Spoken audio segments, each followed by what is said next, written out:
Hola, ¿cómo estás? Bienvenido a tu canal favorito, Soldados de Fe. Y el día de hoy tengo un testimonio fuerte. Imagínate a tus 22 años tener una conversión, estar esperando o prometer correr un maratón para tu papá, lo haces y en 6 meses fallece. La persona que tenemos el día de hoy nos va a contar este testimonio, así que quédate. Muchas veces, ¿sí? Pintar. Siempre. Exacto. Ay, de verdad, no. Nos vemos. ¿Cuál sería tu definición personal de fe? El camino del amor. Muy bien, pues ya. La de cajón.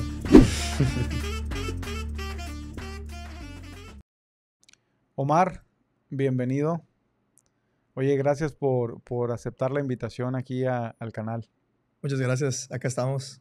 Oye, recibí tu correo electrónico y yo casi no leo correos, ¿eh? Sí. Casi no los leo, pero afortunadamente por ahí estábamos en una campaña activa y me dice por ahí la licenciada Leslie, oye, llegó un correo, ven, y para que lo leas, y me empezó a leer un poco y dije, no hombre, pero sí, rapidísimo, dame su número, ahorita mismo le mando un WhatsApp para tenerlo porque pues obviamente es lo que estamos buscando, ¿no? Aquí en este canal buscamos cubrir un público en general, chicos, adolescentes, niños, si se puede, bueno, niños no tanto porque pues, se aburren, ¿no? A menos que traiga otro niño. Y escuché tu testimonio, platicamos un poquito previo y la verdad me quedé impactado. Y bueno, vamos a empezar con, eres yucateco. Sí, nací aquí, crecí aquí.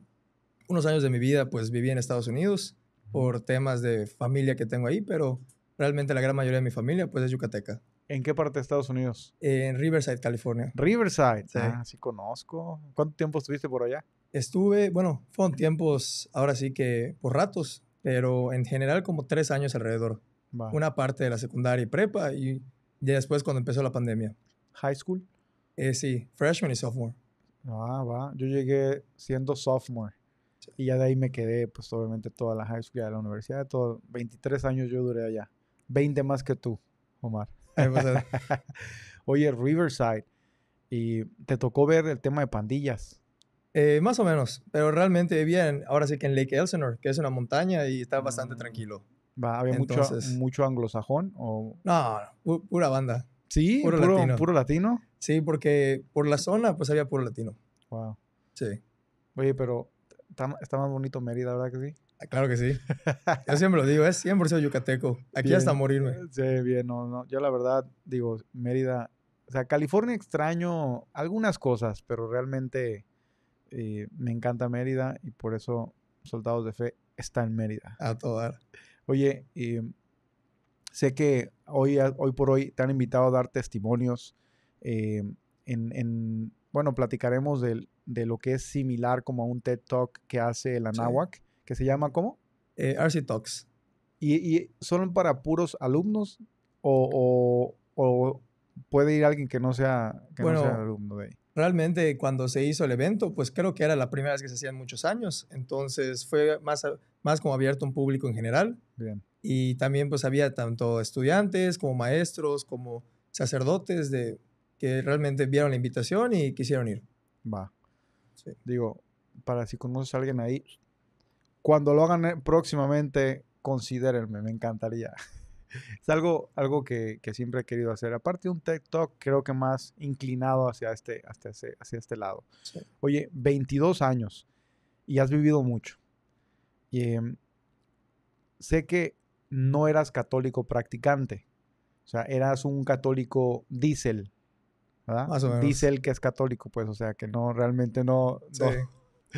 ¿En qué momento pasas a tema de conversión? Cuéntame un poquito. Pues prácticamente, pues yo crezco en una familia católica, 100% católica, y que va a misa, Navidad, etcétera, Pascuas, pero realmente, pues uno va creciendo y no es como que te vayas a enganchar. Bueno, yo no me estaba enganchando como tal, ¿no? Yo no había tenido ese encuentro personal con Dios, con Jesús. Entonces yo era como esas personas que van a misa porque tienen que ir a misa, pero no porque realmente quisieran estar ahí. Claro. Ya empieza una etapa bueno, hice apostolado en secundaria, en prepa, pero siento que a veces uno está más allá por los amigos que por realmente entender lo que está sucediendo o saber lo que está pasando, ¿no? Involucrarse de más. Y termino la prepa y empiezo una etapa de universidad un poco, ahora sí que diferente, una etapa joven, donde empiezas a salir, empiezas el rollo de vamos a las fiestas, vamos a divertirnos, vamos a tomar de más, vamos a hacer diferentes cosas, que realmente pues nunca estuvo muy, muy cercano a la iglesia, ¿no? Claro. Llegó un momento que en mi vida realmente tuve situaciones muy complicadas antes de todo lo de mi papá. Tuve unas situaciones que me pegaron mucho como persona, incluyendo un choque que tuve. Una vez estaba sobre una avenida y estaba saliendo de una fiesta, agarré y choqué y me fui abajo de una pick-up. Entonces el coche quedó casi destruido toda la parte de enfrente. Gracias a Dios no me pasó nada a mí. Pero son esos momentos en los que vas dando cuenta que algo tiene tu vida, ¿no? Que tu vida no estás yendo por el camino que ahorita Dios quisiera que estuvieras. O que realmente tu familia quisiera que estuvieras. Estaba en un camino un poco perdido. Tuve un poco de problemas con relaciones amorosas. Estaba perdido por ahí. Y a partir ahora sí que de esos momentos fue que dije, este es el punto cero. Y acá tengo que empezar a reconstruir mi vida. Tengo que empezar a buscar a Dios. Porque realmente pues no sabía qué me estaba sucediendo. Y curiosamente fue que yo entro gracias a una familia que me invita era un encuentro católico que se llama Revalorízate. Claro, que se realizó en Izamal. Juan Pablo. Bien. Y entre pláticas un día me dicen, oye, ¿sabes qué? ¿No te gustaría ser ahora sí que parte de nuestro equipo, ayudarnos? Digo, aunque sea poquito a poquito, pero ir apoyándonos.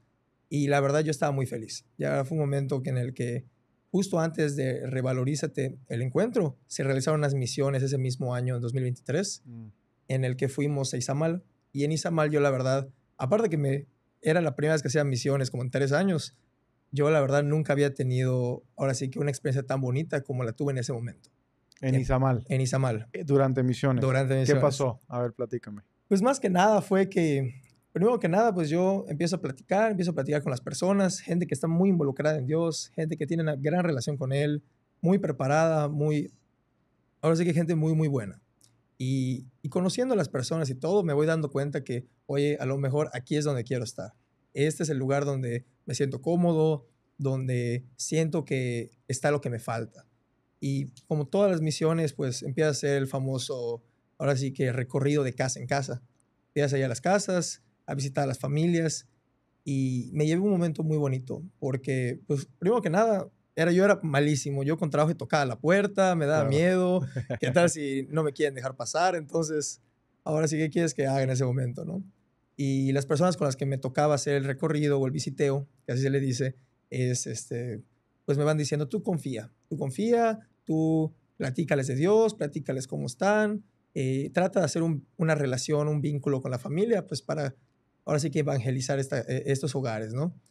Y durante esos recorridos, esos visiteos, fue que uno se va enamorando, ¿no? Se va enamorando del proceso de ir y hablar de Dios y platicar acerca de Él, de qué es la Semana Santa, etc. Pero hubo una actividad muy, muy padre uno de esos días, que en la noche nos subieron todos como en la azotea del lugar donde nos estábamos quedando, y tuvieron una actividad con lazos y con una pequeña fogatita, etc. Y allá es donde la verdad yo fui que dije, ¿sabes qué? Todo lo que había hecho estos últimos años, o sea, yo estaba perdido, pero ahora quiero volver a encontrarme con Dios. Claro. Y ya fue que empezó un proceso en el que empecé a ir a misa otra vez, me daba hasta vergüenza, pero de que amigos que sabía que estaban muy metidos en temas de apostolados y todo, les mandaba mensaje, oye, ¿qué onda? ¿Cómo me involucro? Oye, ¿sabes qué? ¿Te acuerdas que hace años que no me metí a algo así? ¿Cómo me puedo volver a meter? Y fue muy padre. A partir de eso me invitan a un retiro de Rocamar sobre todo. ¿Ah, sí? ¿Fuiste a Rocamar? Voy a Rocamar, ya viví mi Rocamar. Vivan su Rocamar. Pero sí, o sea, voy a un retiro y luego fue el encuentro juvenil católico de Revalorízate. y voy aprendiendo mucho sobre todo de la parte de la relación con Dios, ¿no?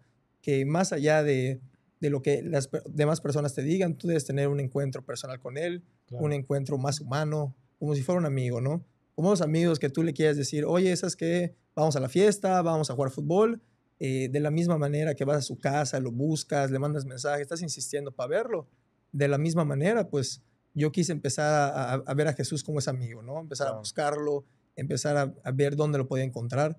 Y pues a partir de ese momento fue que hubo un cambio en mi vida. Trato de empezar a ir a horas eucarísticas, de leer más.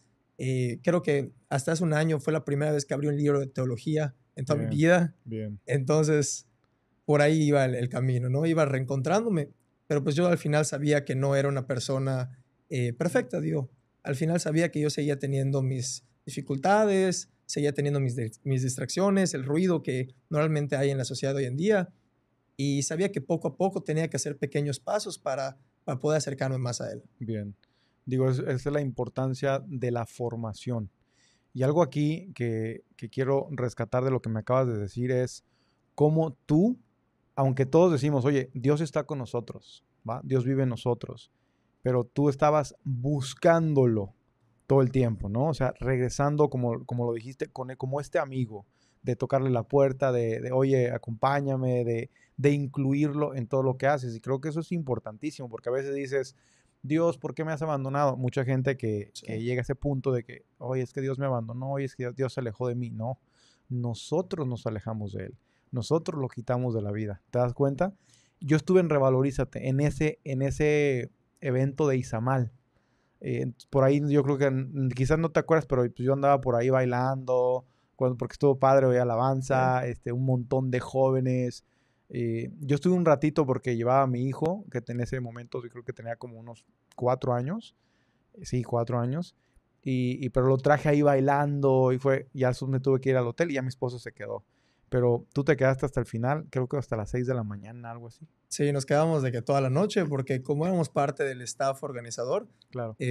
Bueno, mi trabajo fue que con una amiga que se llama Cindy, que quiero mucho, mando saludos, nosotros vimos la parte del ingreso de las personas, ¿no? Sobre todo los filtros de la entrada, que si los grupos de canatales, que si ver que lleguen los autobuses, teníamos toda esa parte del ingreso, ¿no? Sí. Entonces, pasa esa parte, entra toda la gente y allá nos dicen como que, bueno, ya pueden disfrutar parte del encuentro juvenil. Sí. Y nos quedamos toda la noche hasta la misa que fue alrededor de las 6, 7 de la mañana.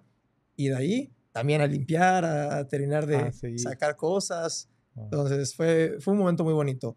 ¿Por qué? Porque en ese tipo de eventos es que te das cuenta de tantas personas que estaban ahí por una razón, ¿no? Por estar con Dios. Claro. Y fue un momento muy precioso. Las alabanzas, los grupos que cantaban, las conferencias, al final, que para eso estábamos. Pero me gustó más que nada la convivencia de las personas. Sí. Veías grupos apostólicos, veías grupos de líderes de canatales de diferentes partes de Yucatán, disfrutando, pasándosela bien, cantando, estaban en círculo, luego hacían entre ellos como que juegos. Entonces, realmente, esos son los momentos en los que más ves a Dios, ¿no? Ves a Dios en la parte más humana de las personas. Oye, y cuando decides salir, ¿no? De esta vida de fiesta, que, ojo, yo creo que a veces no es como que nos salimos el 100% porque pues seguimos yendo a ciertos eventos, pero ya con otro tipo de mentalidad. Tú estás muy joven. ¿Hubo amigos que seguían en la fiesta que te dijeran, oye, ¿por qué te vas? Vente, regresa, oye, te queremos invitar? ¿Hubo un punto donde tú empezaste a decir no? ¿O empezaste a ir y quererlos jalar? ¿Ha pasado algo así? Sí, sobre todo muy importante esa parte de, bueno, como todo, ¿no? Empiezas a hacer un cambio en tu vida y empiezan a haber personas que a lo mejor no están de acuerdo con lo que haces o no están de acuerdo con lo que dices o dirán, oye, ¿cómo puedes tú hablarme de esto cuando yo sabía que tú eras todo esto? Claro. Entonces, claro. Son en esos momentos en los que te das cuenta que a lo mejor no voy a dejar de ir, no voy a dejar de ir a la fiesta, a lo mejor me toca de alguna manera ser esa persona un poco más responsable o ser esa persona que, oye, veo una persona que está mal o algo, ya tomo de más, tratar de ayudarlo.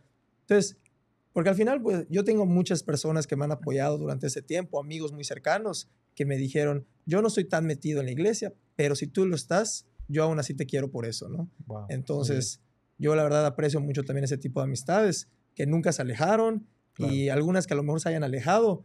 Te puedo decir que en estos últimos 2, 3 años he conocido y he acercado más personas que me tienen muy feliz, ¿no? Me tienen muy satisfecho, entonces... Hay unas por otras. Unas por otras. Se van algunos, pero llegan más. Te llegan más. El Señor te manda muchos más.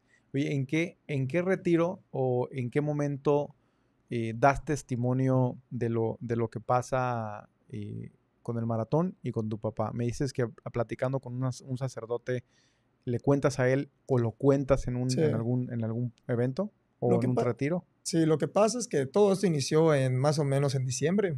Mi papá fallece en diciembre de 2024 y a la semana me fui a unas misiones de construcción con Juventud Misionera y es donde vamos a unas comunidades y empezamos, primero se raspa, se pintan las iglesias, capitas también, entonces es padrísimo. Y en eso yo conozco a un sacerdote, el padre Víctor, y en eso le empiezo a platicar. Un día estábamos comiendo en la casa con una familia, así de esas personas que visitas en las comunidades, y empiezo a platicar de toda la historia de mi papá, todo lo que pasó, todo lo que vivimos. Entonces en esa parte fue que, bueno, queda ahí y pasan unos meses. Allí es donde creo que, pues como que corrió un poco la voz de lo que había pasado y me invitan, me dicen, oye, la NAWAC va a realizar un tipo Tech Talk, esos formatos donde platican las personas por 8 a 20 minutos. Sí. Pero ahora vamos a hacer un enfoque completamente hacia el Reino Christi.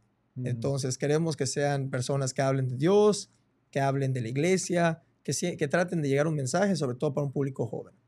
Y en eso fue que pues yo la verdad tenía muchas dudas. La verdad era la primera vez que doy una conferencia de ese tipo. Aparte era una conferencia relativamente grande, porque fue en el auditorio de la universidad.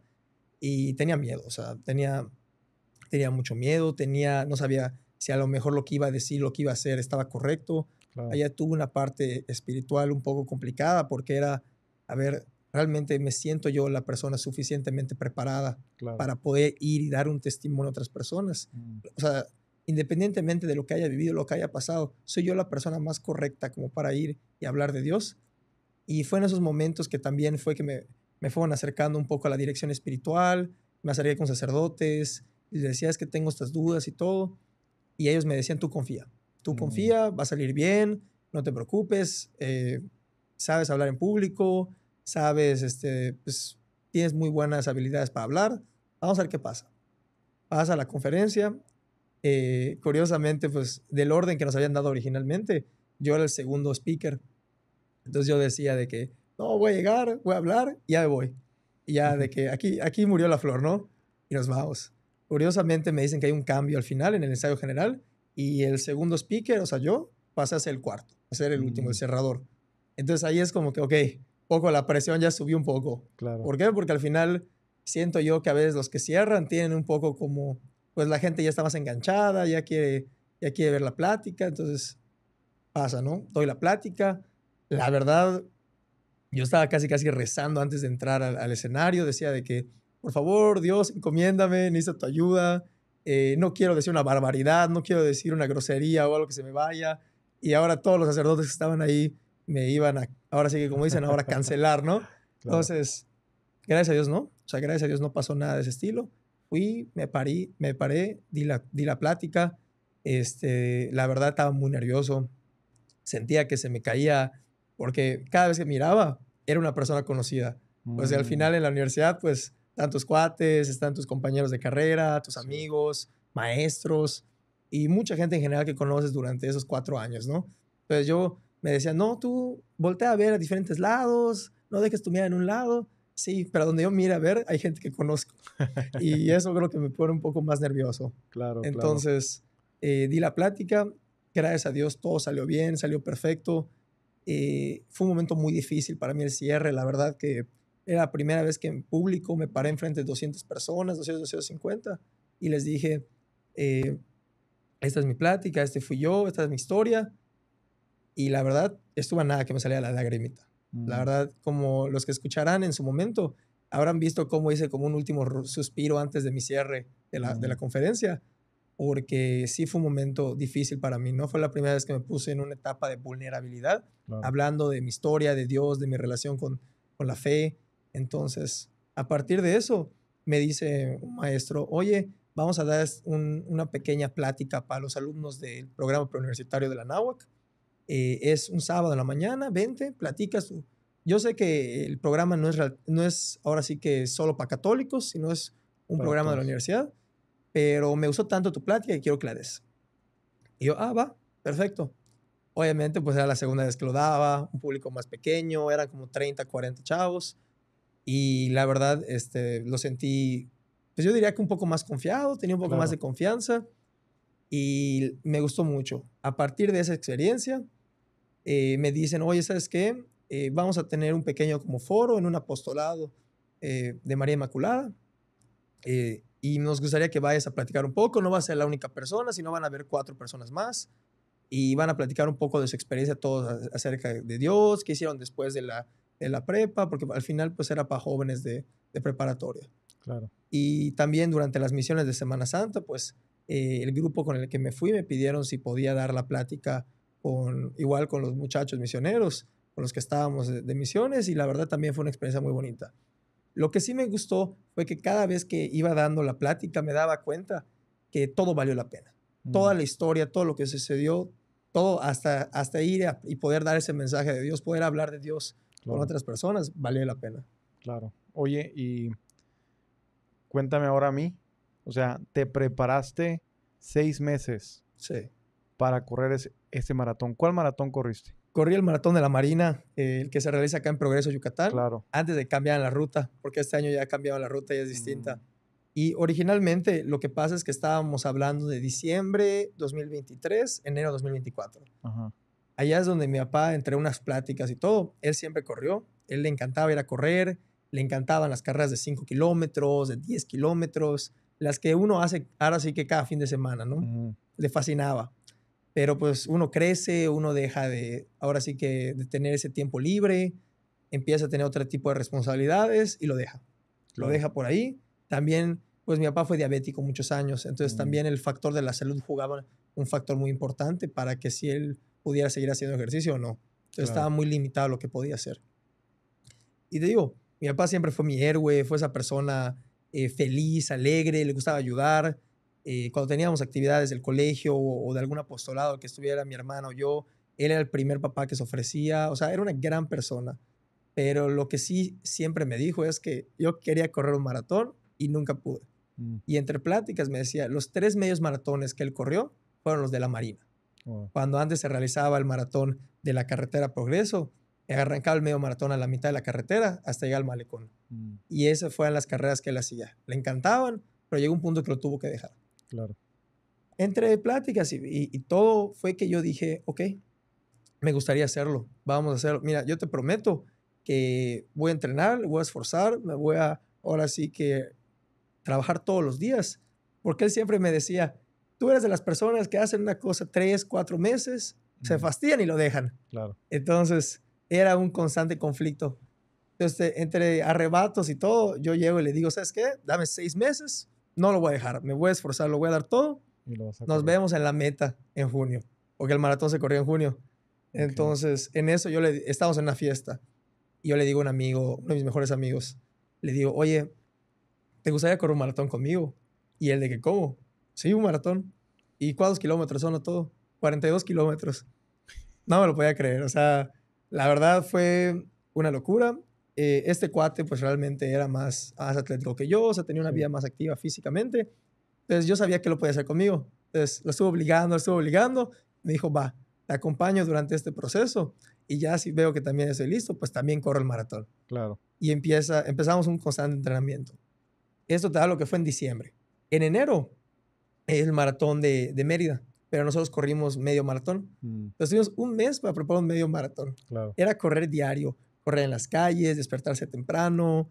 Ahora sí que yo ya estaba un poco más dirigido hacia el camino de Dios, entonces era como, Diosito, ayúdame a terminar, ayúdame a esforzarme, porque la verdad, pues sí me costaba un poco, ¿no? Yo era una persona que, si preguntan entre los conocidos, me costaba mucho la parte física, yo era una persona muy atlética. Entonces, decirle a todo el mundo, o no decirlo, finalmente que se enteraran que estaba corriendo para prepararme para un maratón, era una locura. O sea, la gente te lo decía, no lo vas a lograr, no. Eso déjaselo a la gente que lleva 2, 3 años corriendo. Claro. Ahorita está de moda todo lo que es el running, entonces Ajá. la gente dice, no, es que la gente luego se apunta a los medios maratones sin correr. Y yo, bueno, vamos a intentarlo. Y lo empiezo a intentar. Corro el medio maratón de media, detestable, o sea, horrible, me fue mal, pero lo terminé, gracias a Dios lo terminé. Pero así mal, de que camino los últimos 2 kilómetros, allá me dolía todo. Y en eso me dice mi cuate, oye, ¿sí vas a querer correr el maratón? Y yo, sí lo voy a correr, sí lo vamos a hacer. Y empezamos a entrenar. Metemos ahora sí que unos meses de intensidad a full. Enero, febrero, marzo. Empezamos a entrenar casi diario. Eran pequeñas distancias. Luego hacíamos distancias más largas. Luego, como ya conocíamos la ruta que era el de la Marina, que era en Progreso, íbamos allá a correr. Entonces tratábamos de prepararnos para el momento que iba a llegar, ¿no? Claro. En abril, uno de los mejores viajes que he hecho últimamente fue irme a Cancún con este cuate y 2 amigas y nos fuimos a correr el medio maratón de Cancún. Y en esa experiencia fue algo tan bonito porque pues finalmente Cancún es un lugar muy turístico. Entonces el medio maratón estuvo muy marcado por ser un maratón turístico, lleno de personas de otros lados, viendo ahora sí que toda la parte de la emoción que le daba a la gente, ¿no? Claro. Y a mí te fue mejor? Me fue mejor, gracias. Allá sí no tuvimos ningún problema. De hecho, yo diría que una de las mejores rutas que he corrido es esa del medio maratón de Cancún. Vas por la zona hotelera, vas por unos campos de golf, está bien bonito. Pero me da risa porque allá fue donde empezó una cosa que yo empecé a hacer, que era, yo siempre he sido muy fan del fútbol.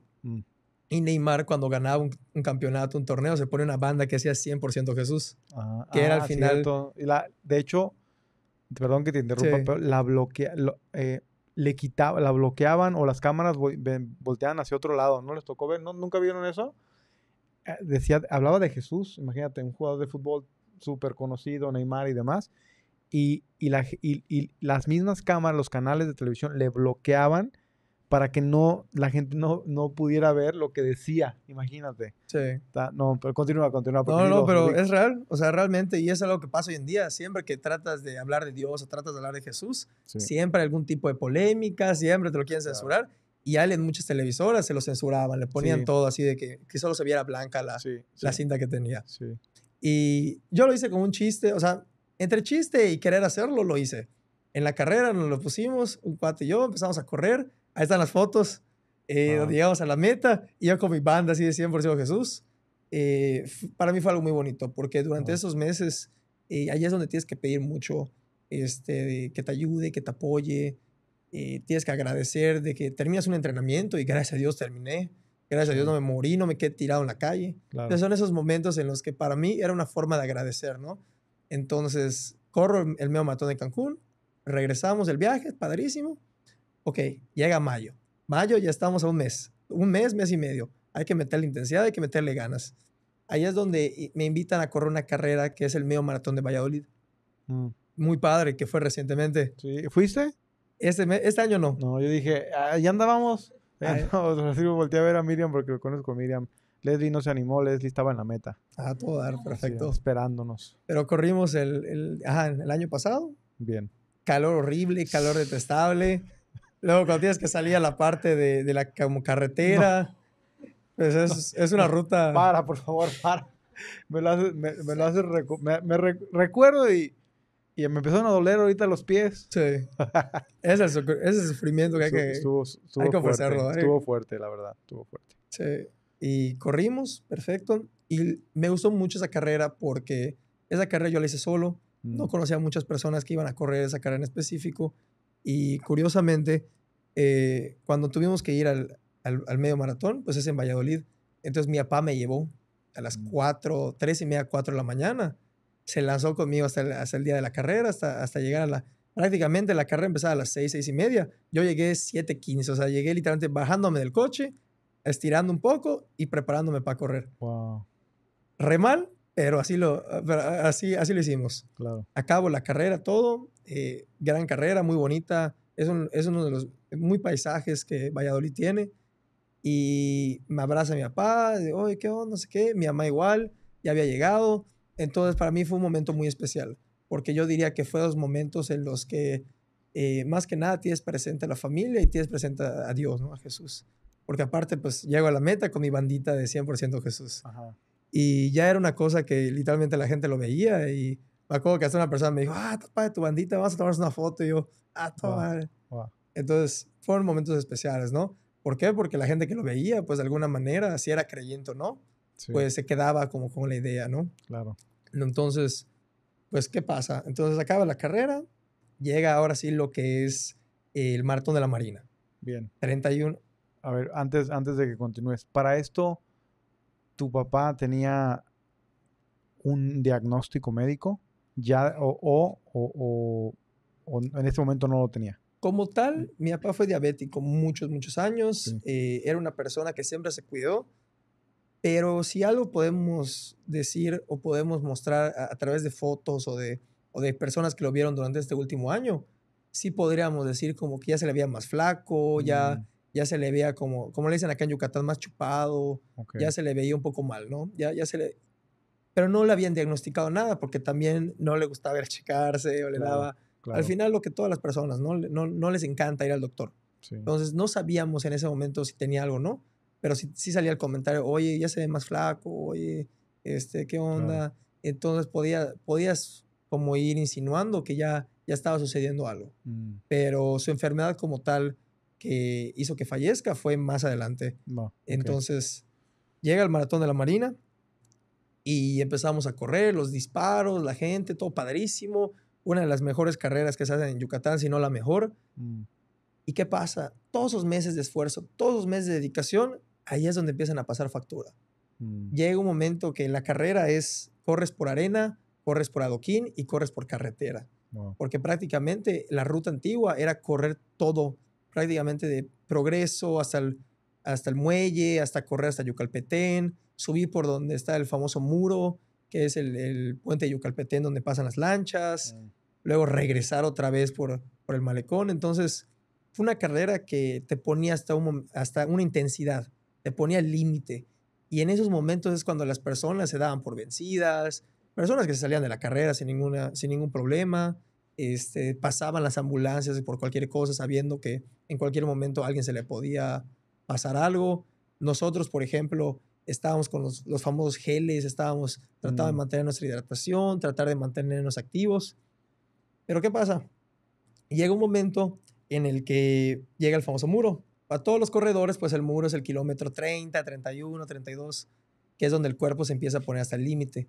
Como dicen, ¿no? Tu entrenamiento te prepara para correr 30 a 33 kilómetros. Y ya todo lo demás es dejárselo a la fe o dejárselo al esfuerzo. ¿Sí? hasta el límite. Es un dicho que dicen varias personas que les gusta correr, ¿no? Bien. Y llegamos a ese muro. Solo que ese muro yo lo vi como dos. Para mí eran dos.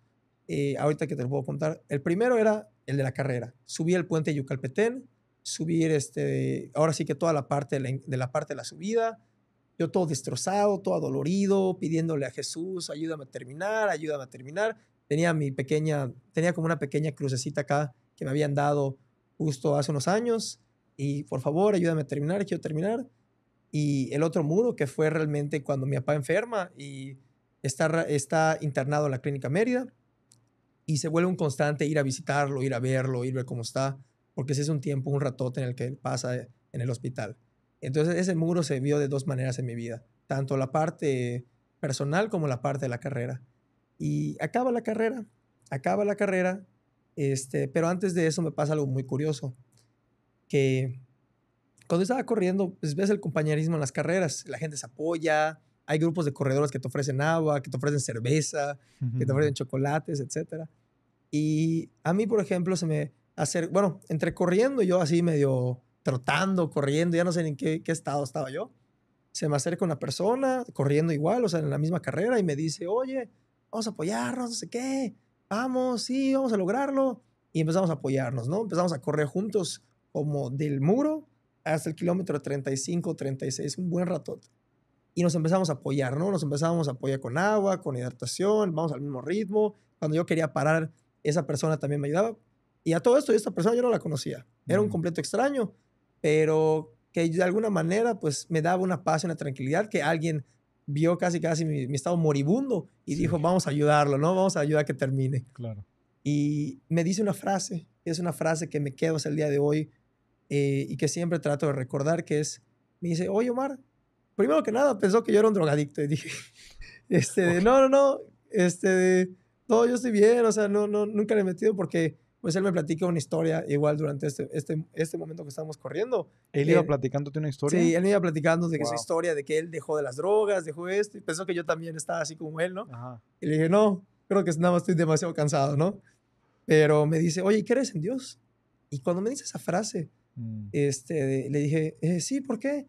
Así todo, tratado de respirar. Porque vas a llorar cuando llegues a la meta. Porque es el sentimiento más bonito que puedes tener. Porque es cuando yo cuando corrí mi primer maratón, porque él ya había corrido, creo que 2, como había dicho, es cuando realmente te encuentras con él. Encuentras ese encuentro de paz, de haber llegado a terminar un reto tan complicado, ¿no? Porque al final es un reto que es difícil para la gran mayoría de las personas y que tiene mucho sacrificio y mucho trabajo duro. Llego a la meta. A todo esto, el señor se ve que tenía mejor condición que yo. Se va. Termina la carrera. Yo termino así como puedo. Los últimos 3, 4 kilómetros son kilómetros de arena.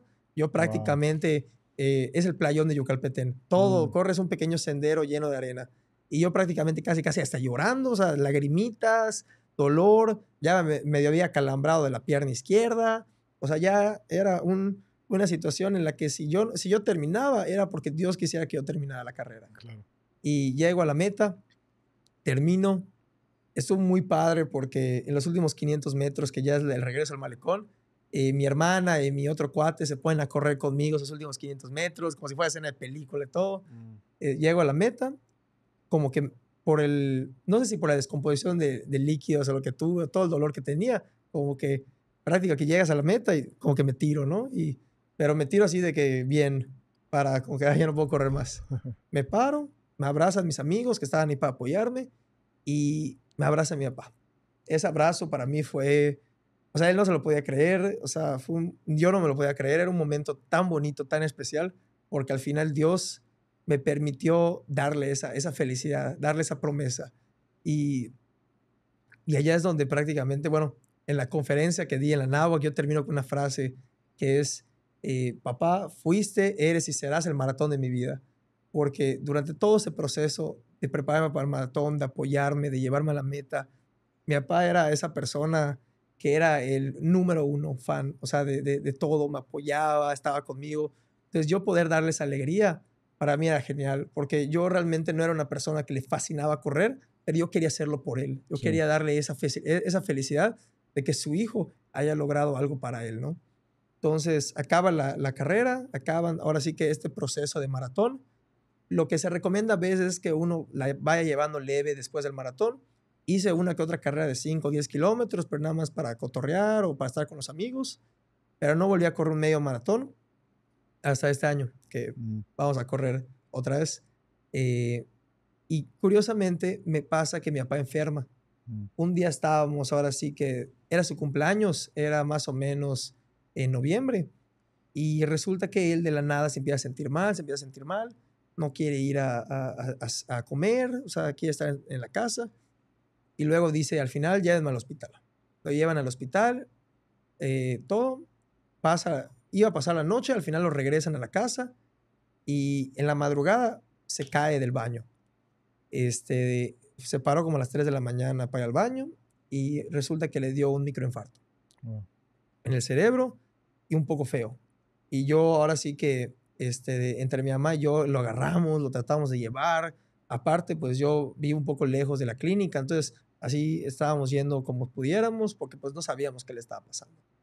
Al final, te dicen en ese momento que fue un microinfarto, que va a estar bien, todo, pero él ya no podía mover sus piernas. Ya no podía mover ninguna de las dos piernas y ya no tenía el control sobre uno de sus brazos y su mano.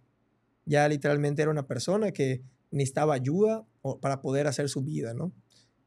Estuvo internado un tiempo, yo la verdad llorando en el hospital, llegan los familiares, los amigos, llega uno de los momentos más complicados, diría yo, de mi vida. Y en esos momentos fue cuando sentí que todo se me venía abajo.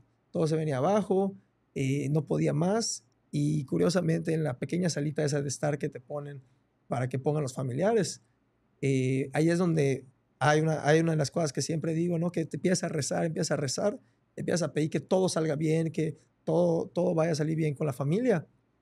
Y, y al final te dicen que, bueno, va a salir, va a ir a tu casa, pero ahora que va a estar en tu casa, necesita un enfermero, no va a poder hacer muchas cosas que podía hacer.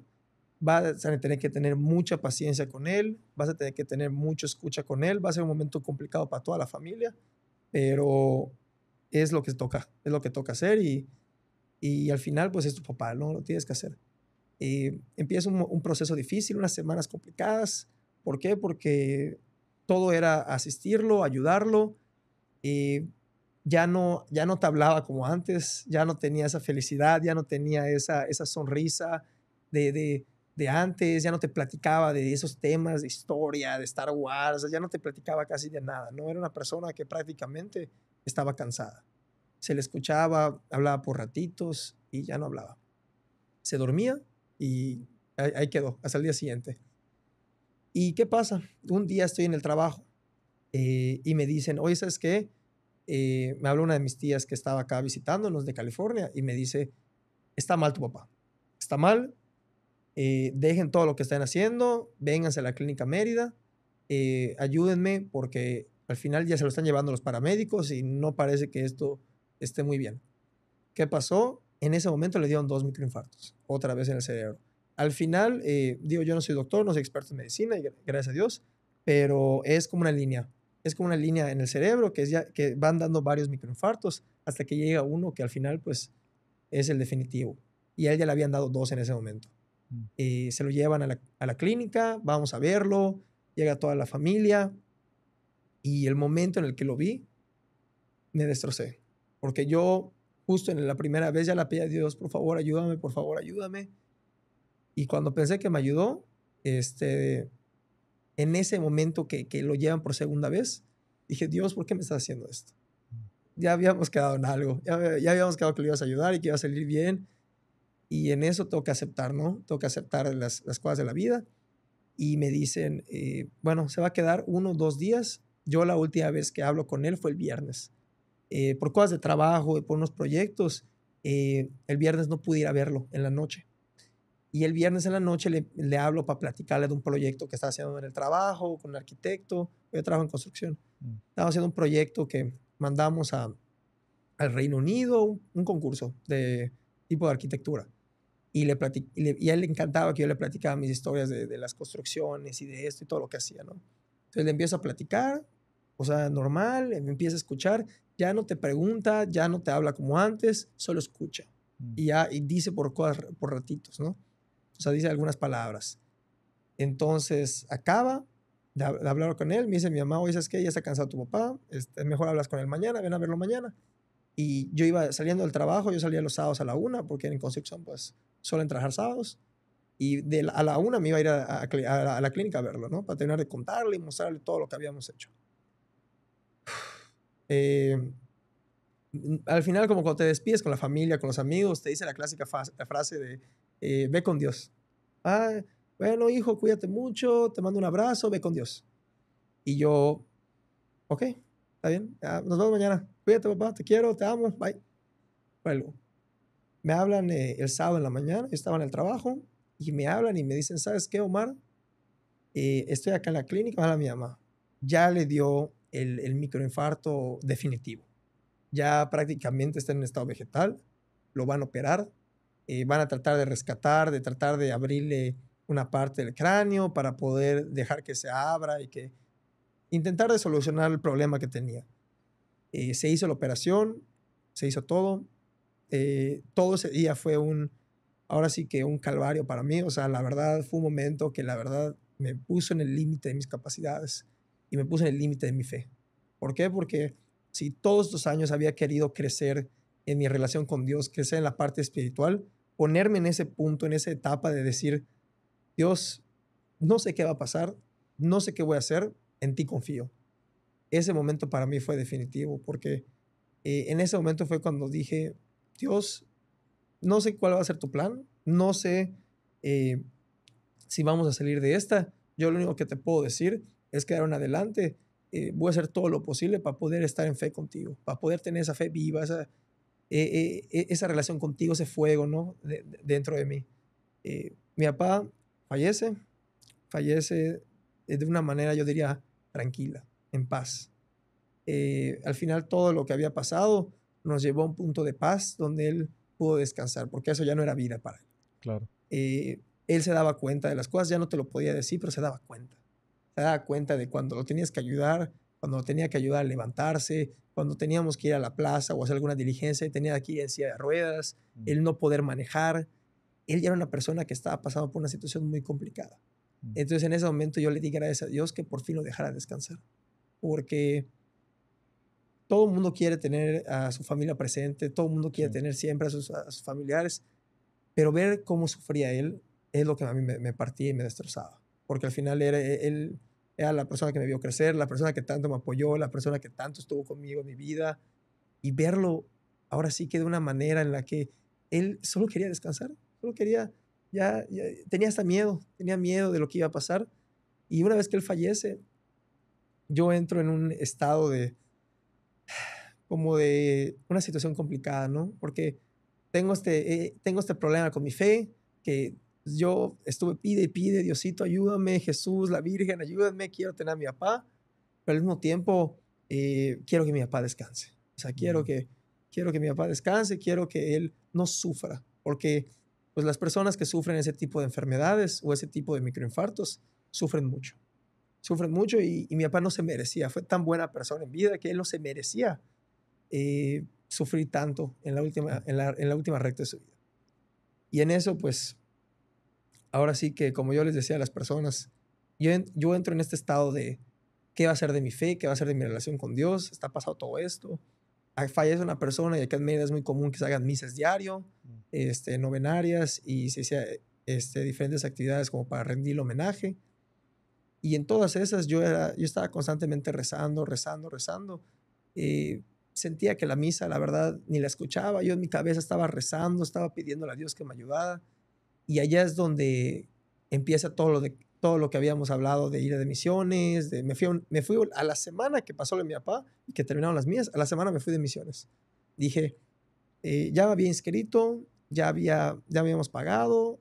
Obviamente se me dio la oportunidad de decir no voy, pero dije, no, sí lo voy a hacer. Sí lo voy a hacer porque ahorita tengo un punto de mi fe que si no lo trato, no quiero que sea suficientemente tarde. No quiero alejarme más de lo que podría estar alejado ahorita. Entonces me voy a misiones, me voy con personas que la verdad, yo siempre he estado impresionado de lo espiritual y las buenas personas que nos podemos encontrar en nuestro día a día. Y mucha gente me apoyó, mucha gente sabía que me iba a ir. Lo que habíamos dicho un poco antes, hasta críticas, ¿no? Fallece tu papá y te quieres ir de paseo. Yo, no es un paseo. Al final, independientemente sean misiones de evangelización, sean misiones de construcción, sean cualquier tipo de mensaje, todo es por acto de Dios, no es un acto de fe. Entonces ese nunca fue mi objetivo. Mi objetivo no era ir y, ¿sabes qué? Vamos a echar la parranda con la banda. Claro. Y ya pasaron la bien 4 días, no. Yo fui en una... hasta las personas que estuvieron ahí podrán haber dicho con los demás, pues Omar no está bien, ¿no? Y es normal no estar bien. Pero sí estaba constantemente pidiendo, me confesé, que ya tenía rato que no me confesaba, estaba así constantemente diciéndole, Dios, acaba de pasar todo un torbellino, acaba de pasar un huracán, todo quedó mal, todo quedó destrozado, ¿ahora qué? ¿Ahora qué hacemos? Y gracias a Dios fue que me fui acercando. Me fueron invitando igual a ir a pláticas de apostolado, más que como orador, sino como una de las personas que escuchaba, ¿no? Claro. Un asistente más. Me invitaban a misa los domingos. Hubieron familias que me apoyaron muchísimo, que al día de hoy les tengo muchísimo cariño, porque siguen y han estado muy pendientes de mi familia y de mí. Y yo creo que lo más bonito fue cuando di esta plática en la náhuatl. ¿Por qué? Porque esta plática fue un resumen de todo lo que había pasado. Al final tienes hasta 20 minutos para poder hablar. Claro. Pero para mí fue explicar mi historia de la fe, de mi fe. Porque al final, pues yo tenía una fe perdida. O sea, yo siempre, como le he dicho a otras personas, la fe no la pierdes, solo la olvidas. Está guardada en un rincón, como cuando olvidas tu cargador o tu celular y tienes que ir a buscarlo. Sí. Y lo vas a buscar, vuelves a conectarlo y ya está. Vuelves a cargar tu celular, vuelves a cargar tu... Ahora sí que yo usaba esa metáfora del celular que se cargaba y cómo nosotros teníamos que recargar nuestra vida. Sí. Y la verdad que para mí fue construir una fe a partir de ser valiente, de agarrar nuevas responsabilidades, de ver por mi familia, porque pues al final, al ser mi hermana y yo, y pues mi mamá, pues al final uno tiene que cambiar un poco el giro que le tienes que dar a tu vida, ¿no? Claro. A lo mejor si antes era un poco más de, ay, no me importa, ay, me da igual, ay, esto, lo otro, ahorita no. Ahorita sí tienes que agarrar y decir, ahora yo tengo que ver por mi familia, tengo que ser esa persona responsable, esa persona madura, que es un proceso también. Claro. Pero en ese proceso yo me pongo a leer. Estos últimos meses he leído libros y libros y libros. Lo que habíamos platicado, hace un año fue la primera vez que había abierto un libro de teología de la religión católica. Claro. Nunca antes había hecho algo así. Sí leía, he leído otros libros, superación personal, etcétera, pero nunca había empezado como tal a prepararme, ¿no? Claro. Porque me empiezo a preparar de una manera que yo diga, ok, no lo sé todo, no soy una persona perfecta, soy una persona que carga con una maleta de muchas historias, de muchas cosas que han pasado, pero a partir de ahora, ¿ahora qué? Ahora sí que hacer, como dicen, ¿no? Una limpia, vamos a empezar a ordenar las cosas que debemos hacer en nuestra vida. Yo mientras más me quería acercar a Dios, más encontraba problemas y cosas en las que estaba fallando en mi vida. Claro. Situaciones en las que no era congruente con lo que decía, con lo que predicaba y con lo que hacía. ¿Por qué? Porque ¿cómo puedes venir a hablar tú de la relación de la familia, de los sacramentos, si al final tú tienes una mala relación con tu familia? ¿O cómo puedes venir tú a venir a enseñarme a las personas de una comunidad en misiones acerca del apostolado si con trabajo puedes rezar un rosario? Entonces, son esas cosas que yo dije, ok, si yo voy a hablar de Dios, si yo voy a tratar de llevar un mensaje, de explicar algo, tengo que prepararme, tengo que leer, tengo que preguntar, tengo que buscar ayuda. Al final, pedir ayuda no es malo. Yo diría que hoy en día lo mejor que pueden hacer las personas jóvenes es acercarse a tantos recursos que tiene la iglesia para poder acercarse y preguntar sus dudas. Hay gente que tiene muchas dudas y no pregunta por miedo a si su círculo social, si su familia predica o practica, y no se acercan, no hacen esas preguntas que generan muchas dudas, ¿no? En uno. Sí. Y yo era el mismo, o sea, yo era el mismo caso. Entonces, a partir que yo lo empiezo a hacer, me voy dando cuenta que qué bonito es poder hablar de Dios, poder involucrar a Dios en nuestro día a día, poder hablar de Dios ahora sí que en nuestro trabajo, en nuestra escuela, ahora sí que en el equipo de fútbol, o sea, en donde tú vayas, ahí está Dios. Claro. Dios no está en los momentos, Dios está todo el tiempo, desde que uno se despierta hasta que avanza, hasta que sigue en su día a día, siempre está Dios presente. Y eso es algo que muchas personas no se dan cuenta. Y no se dan cuenta porque vivimos en una sociedad donde hay tanto ruido, tantas cosas están pasando al momento, tantas preocupaciones o situaciones que tenemos en nuestra cabeza. Este encuentro humano con Dios no le damos ahora sí que el tiempo que se necesita. Que se necesita. Oye, ¿y qué sigue? ¿Vas a seguir corriendo entonces? Vas a ir corriendo. ¿A cuál te inscribiste ahora? Pues, primero que nada, iba a correr el maratón de la Ciudad de México. Ya me estaba preparando este año por problemas de lesiones y de enfermedades. La verdad, tomé la decisión que era mejor correr hasta el próximo año, o sea, el 2026, otra vez el maratón de la Ciudad de México, o sea, tratar de hacerlo bien. Pero sí, en octubre voy a hacer una carrera en Boulder, Colorado. Sí, va a estar muy padre. Yo voy a ir con unos amigos de acá de Mérida y vamos a intentar correr en las colinas. Está padre. Sí. Sí, porque al final como una parte montañosa. ¿Medio maratón o...? Medio maratón. Medio maratón y vamos a ver qué sale. Porque aparte son subiditas, o sea, si ves la ruta es subes, bajas. Entonces... Pero en colina, o sea... En colina. Y pues octubre yo creo que ya medio frío, ya un poquito frío. Ya habrá un poco de frío, pero digo, yo creo que correr en frío será mejor que correr en calor. Porque uno después de correr en Mérida se la piensa. Sí, la verdad. Oye, pues qué interesante. Nosotros también nosotros estamos por ahí pensando Miriam, pues ya nos comprometimos ahí con Miriam de que vamos a correr otro medio. Ok. Pero creo que va a ser en Campeche. En octubre igual. Sí. ¿Es el de Chetumal, no? No. Hay uno. No, en Campeche. ¿Sí es Campeche? No, sí estoy mal. No, porque Chetumal sí hay uno. Pero no, en octubre hay uno en Campeche. En Campeche. Y pues no creo que va a estar tan caliente. Entonces eso creo Sí. que nos va a ayudar. Pero, oye, eso suena muy bien en las colinas. Sí. Estaría padre. Pues te va a ir muy bien. Sí. Y el próximo año, ahora sí un maratón. Intentarlo otra vez. Pero el de la Ciudad de México. ¿Y por qué el de la Ciudad de México? ¿Esa altura? Seguir poniéndose retos. Seguir Bien, poniéndose bien, retos. Seguir poniendo, ahora sí, como había dicho, ¿no? La fe al límite. A ver qué tanto podemos lograr. Qué bueno. Y me gusta mucho. Justamente antes de que vengamos hoy a platicar, pues estaba en la Ciudad de México. Entonces, ¿sí? Sí, estuve en la Ciudad de México ahorita la última semana por unas graduaciones de un amigo.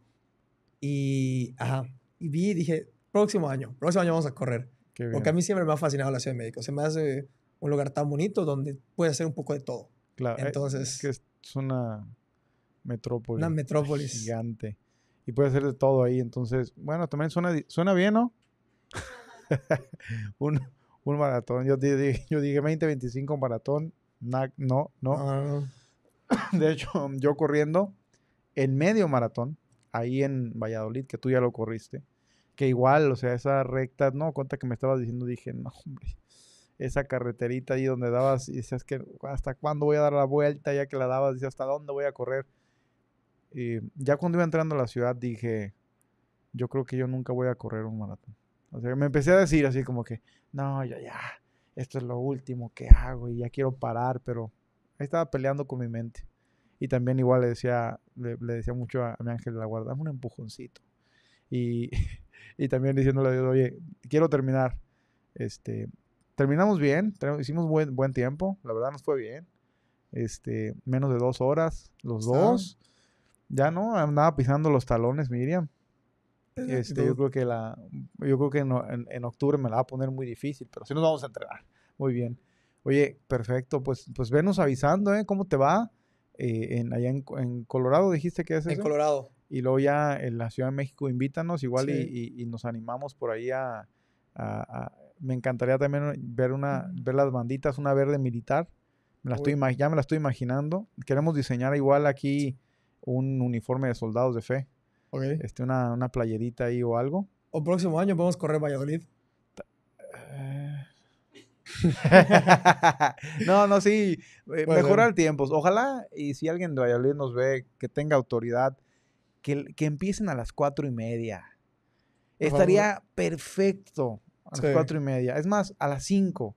Pero salir así a las 5. Sí. Esa media horita yo creo que crea una diferencia abismal. Porque se empieza a poner, o sea, yo estaba calientísimo, me arrepentí, mi esposa me va a decir que no me puse bloqueador, no, me voy a quedar todo quemado. No me pasó, ¿verdad? No me así como ves que te empiezas a pelar. Ajá, no me pasó. Y yo pensé que sí, pero hoy me di cuenta que no. Muy bien. Mi hermano, aquí siempre terminamos con ahora sí viene la pregunta difícil. Okay. Espero que te hayas preparado, porque este es el gancho al hígado. No te creas. ¿Para ti qué es la fe? Es un entrenamiento constante. Es un entrenamiento que todos los días tienes que prepararte, todos los días tienes que hacer pequeños actos de fe, rezar un rosario, leer el evangelio del día, ir a misa, hacer un acto de misericordia. Es un constante entrenamiento.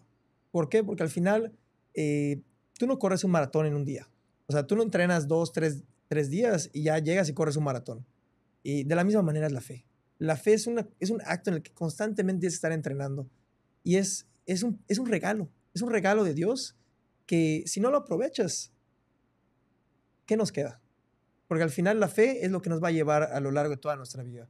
Entonces, entrenarla, tenerla activa, tenerla energética, tenerla presente en nuestras vidas, en todos los lugares en los que estemos, en el trabajo, en la familia, en el hogar, en la escuela, es ahora sí que esa herramienta que ya nos dieron para que nosotros podamos entrenar nuestra relación con Dios. Me encanta. ¿Dónde podrían encontrarte ahí en redes sociales? Pues mi Instagram es Omar FZR, digo, mi nombre. Ok, FZR. Y ¿Junto? sí, todo junto. Omar FZR. Y ya.